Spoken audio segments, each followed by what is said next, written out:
They're not overrun, they're not in the headlines, and they're not scrambling to open shelters or print forms in 5 languages. While much of America is grappling with historic waves of migration, some states remain almost untouched. No tents, no border surges, no emergency bills. But why? Is it policy, geography, or just the kind of silence no one's talking about? In this video, we'll break down 10 U.S. states that migrants haven't flooded yet. Some are cold, some are rural, some are simply forgotten.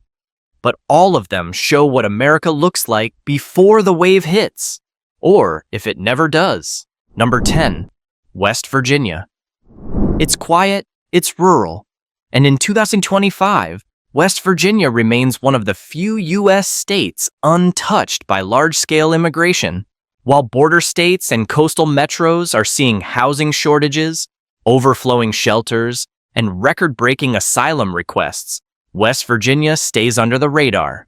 And that's no accident. So why haven't migrants flooded in? First, there's no real pull factor. West Virginia has a shrinking population, few major cities, and limited job opportunities in sectors that typically attract undocumented labor, like agriculture, construction, or food processing on a national scale.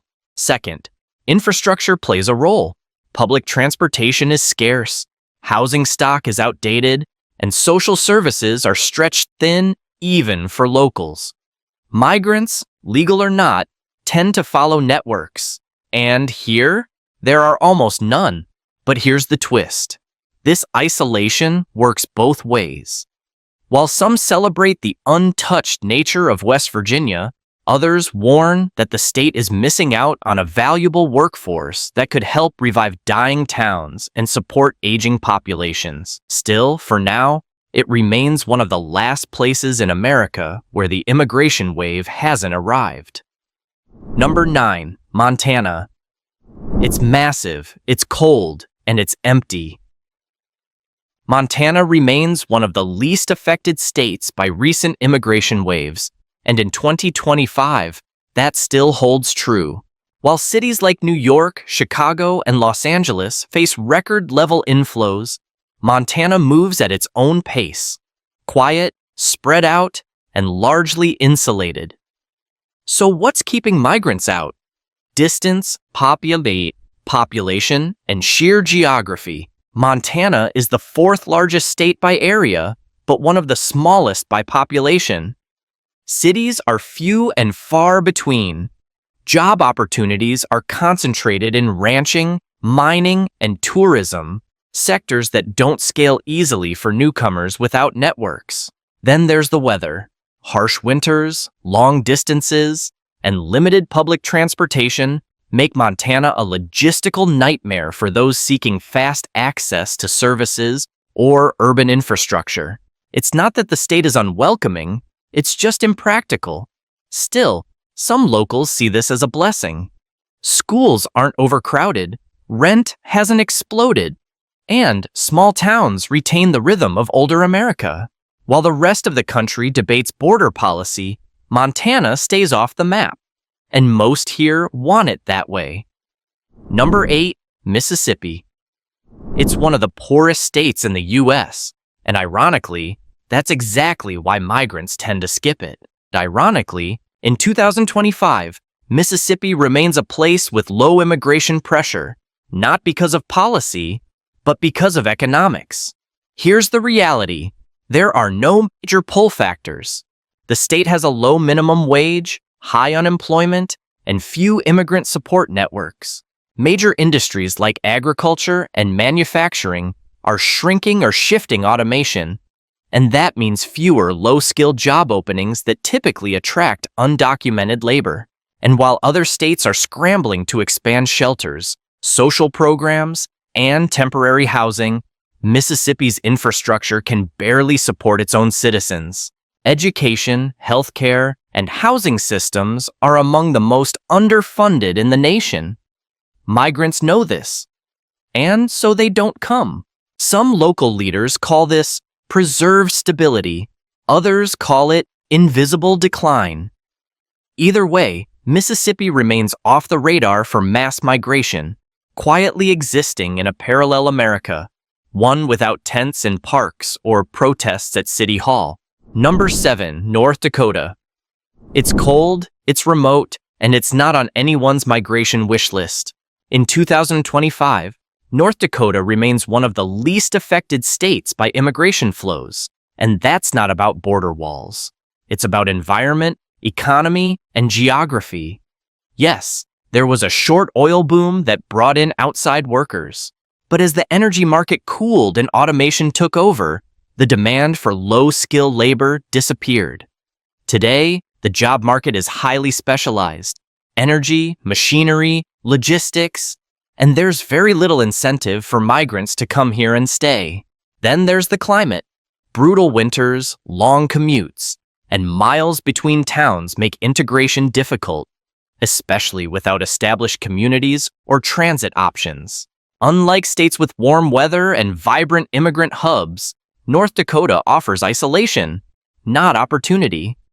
And yet, some say that's exactly the appeal.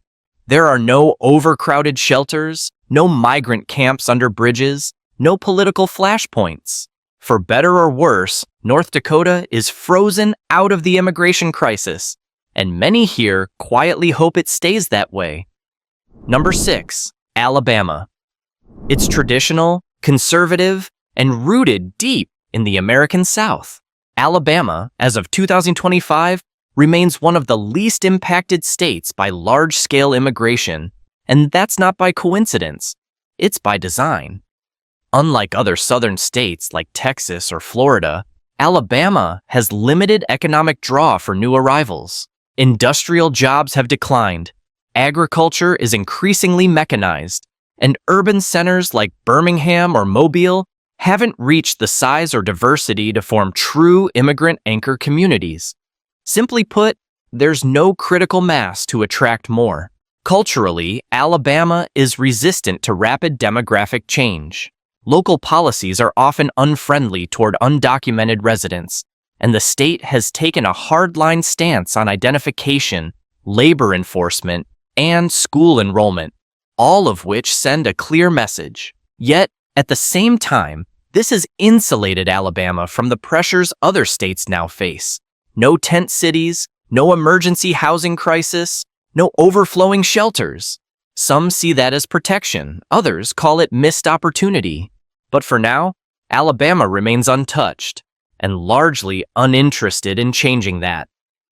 Number 5, South Dakota. It's known for Mount Rushmore, open skies, and not much else.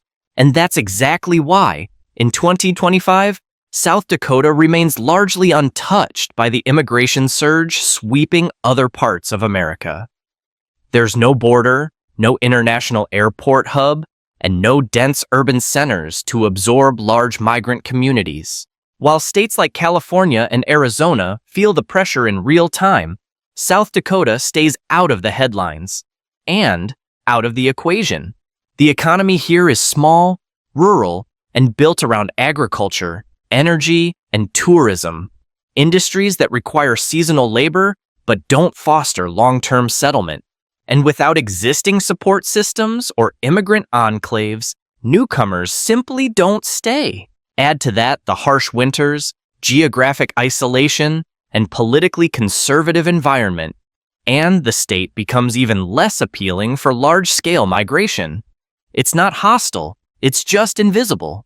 So while other states are debating funding for shelters, translation services, and legal aid, South Dakota quietly continues with business as usual. And in a country scrambling to adapt, that alone makes it an anomaly. Number 4, Kentucky rolling hills, bourbon country, and horse farms. Kentucky feels like a snapshot of old America, and in 2025, it remains one of the few states that hasn't seen a major wave of immigration. Why? Because Kentucky is a state caught between two speeds, not urban enough to draw migrant labor en masse, and not rural enough to offer large-scale agricultural jobs for undocumented workers. The result? A kind of demographic quiet. a state that looks almost exactly like it did a decade ago. While cities like Louisville and Lexington are growing, their immigrant populations remain modest. No major sanctuary networks, no sprawling refugee centers, no emergency funding bills. For many residents, that's a point of pride, a sign that Kentucky has preserved its local identity amid a changing country. But not everyone agrees. Some argue that the state is missing out on energy, entrepreneurship, and labor that could rejuvenate its declining towns. Yet the numbers don't lie. Kentucky's immigrant percentage remains well below the national average, and it shows in the politics, culture, and even language on the street. Number 3, Arkansas. It's rural, it's slow-moving, and it's largely untouched by the immigration crisis shaking much of the country. In 2025, Arkansas remains off the radar, not because of fences or enforcement, but because of invisibility.